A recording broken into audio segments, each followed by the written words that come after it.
یصلی نارا حامیہ، عمل کر کے آئیں گے، محنت کر کے آئیں گے، پھر بھی جہنم میں ڈالے.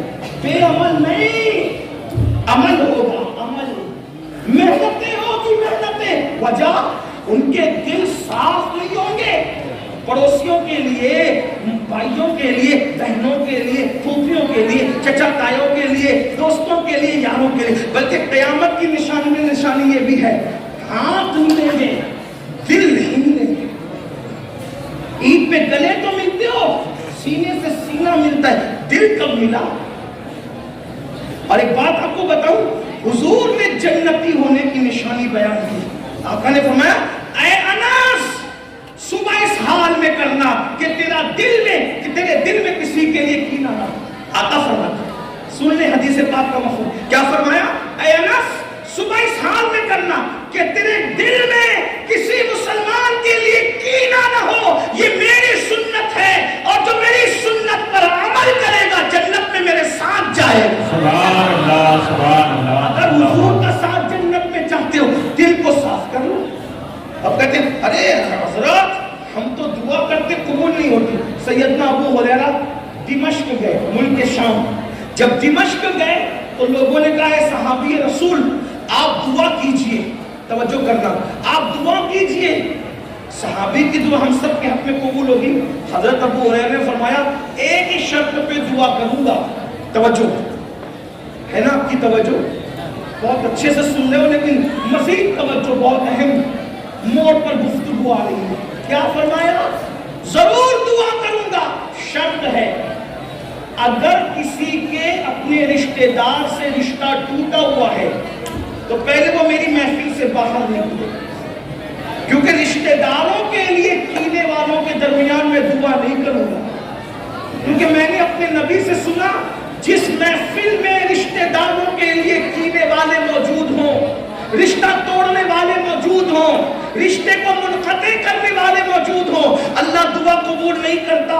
فرماتے ہیں میری دعا کر لینا ہے تو پورے مجمع میں جس نے اپنے رشتہ داروں سے بات بند کر رکھی ہے باہر جائے. مگر وہ خیر القرون تھا، وہ خیر القرون تھا. اگرچہ اصحاب رخصت ہو رہے تھے لیکن سینئر تابعین کا دور شروع ہو چکا تھا. بتائیں جب پورے مجمع میں دمشق میں اعلان ہوا کہ دل میں کینے رکھنے والے اور رشتے توڑنے والے محفل کے باہر نکلیں، تو پوری محفل میں کوئی بھی ایسا نہیں تھا جو جائے سوائے ایک جوان کے. وہ جوان اٹھا اور اٹھ کے جانے کے بعد فوراً گھر پہنچا، اپنی پھپھی کے پاس گیا، کہا پھپھی اللہ مجھے معاف کر دو، میں نے تم سے بات بند کر رکھی تھی. اور پھپھی نے کہا اب ہوش آیا تجھے؟ کہا ہوش اس لیے آیا کہ حضرت ابو ہریرہ نے اپنی محفل سے مجھے نکال کے بھگا دیا کہ جب تک کہ رشتوں کو کاٹنے والے، دل میں کینہ رکھنے والے میں موجود ہوں گے میں دعا نہیں کروں گا. تو پھپھی امی اب صحابی کی دعا کی برکتیں لینی ہے تو میں تمہارے ساتھ صلح کرنے کے لیے آ گیا. آپ مجھے بتائیں یہ مقبول دعاؤں کی محفلیں تھیں. ہماری محفل کا حال تو یہ ہے اگر 100 لوگ موجود ہیں تو 98 لوگ تو سارے بغض کینہ لے کر کے آتے ہیں. پھر کہاں دعا؟ لوگ کہتے ہیں مولانا پہلے جب بارش مانگنے کے لیے جاتے تھے تو جاتے تھے بھیک کے آتے تھے. پہلے کے مولانا لوگ ایسے تھے. میں نے کہا ہوش کے ناخن لو، مولانا تو اب بھی ویسا ہی مولانا ہے، تمہارے دل کہاں ہے؟ آمین کہنے والوں کے دل کہاں ہے؟ دل میں بغض ہے، کینے ہے، حسد ہے. اور ایک بات اور آگے بڑھ کے بتاؤں، اب توجہ کرنا. جب پھپھی کے لیے، بھائی کے لیے، چچا کے لیے دل صاف نہ ہو تو یہ حال ہے کہ سجدے سر کے اوپر نہ جائیں اور جو ماں باپ کی بد دعا لیں، جو ماں باپ کو تڑپائیں، ماں باپ کو سسکیاں لینے پہ مجبور کریں. کسی کے ماں باپ کسی کے دروازے پر روٹی کا ٹکڑا مانگ کر کے گزارا کر رہے ہیں، کسی کے ماں باپ مسجد کے زینے پہ بیٹھ کر کے بھیک مانگ کر کے گزارا کر رہے ہیں، کسی کے ماں باپ اللہ اکبر کسی کے یہاں برتن جھاڑو کر کے اپنا گزارا کرنے پر مجبور ہے. اے میری قوم کے جوانوں یاد رکھو جب تک کہ اللہ کے بندوں کو خوش نہیں کرو گے اس وقت تک اللہ آپ سے ہم سے راضی نہیں ہوگا. سرکار غریب نواز رضی اللہ تعالیٰ نے ارشاد فرماتے ہیں کہ بندوں کے دل سے اللہ تک پہنچنے کا راستہ جاتا ہے، یعنی جب تک دلوں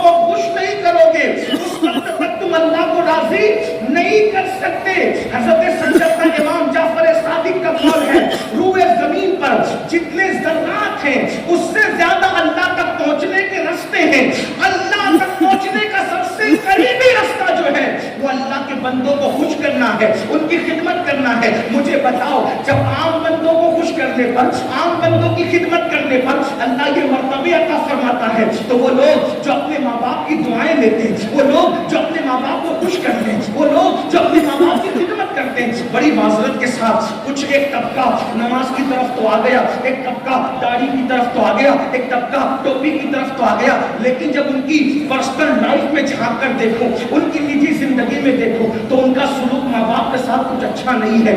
اللہ اکبر, ماں باپ پر ہزاروں تقریریں ہوتی ہے, درجنوں تقریریں ہوتی ہے, اثر کیا ہے؟ بڑی معذرت کے ساتھ چلے دوسروں نے جو کہا ان کو چھوڑے, مسلک اعلیٰ حضرت میں ماں باپ کی کیا ہے؟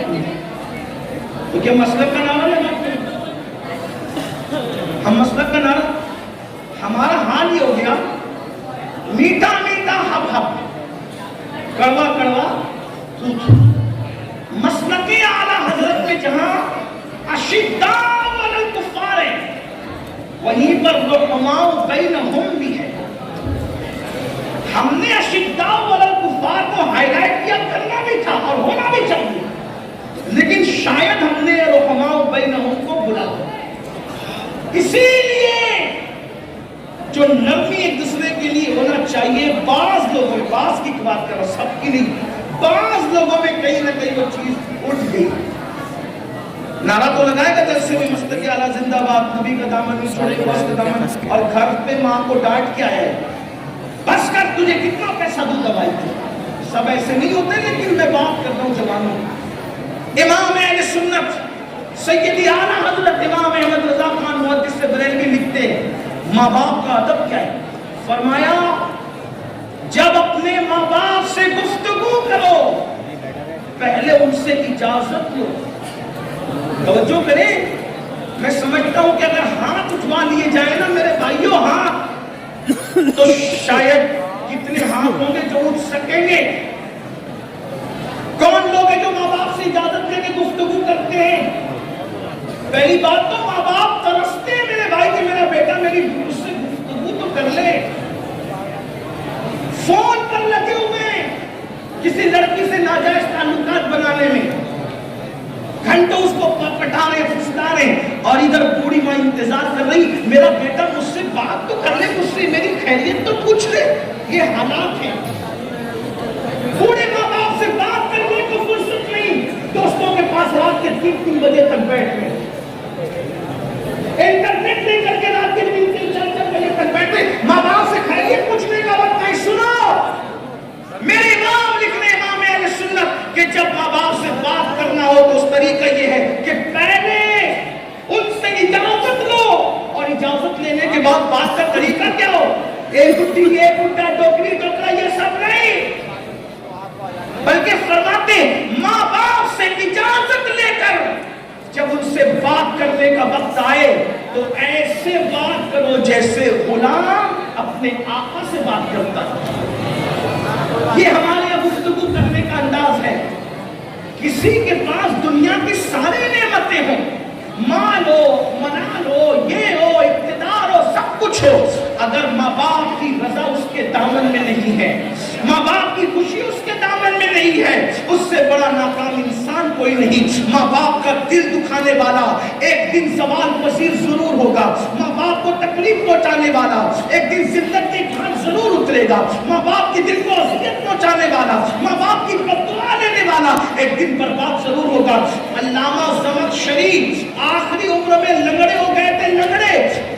تفسیر کشاف کا مصنف علامہ زمخشری لنگڑے ہو گئے. کسی نے پوچھا حضرت اتنے بڑے مفسر قرآن, اتنے بڑے عالم, آپ لنگڑے ہو گئے؟ فرمایا یہ میری ماں کی بددعا کا نتیجہ ہے. میرا بچپنا تھا, بچپنے میں ماں کی زبان سے بددعا نکل گئی. اور یاد رکھنا ماں باپ کی دعا بھی اثر دکھا کے رہتی ہے اور بددعا بھی اثر دکھا کے رہتی ہے. اللہ کے بندو, زمخشری کہتے ہیں کہ ایک دن میں بچپنے میں چڑیا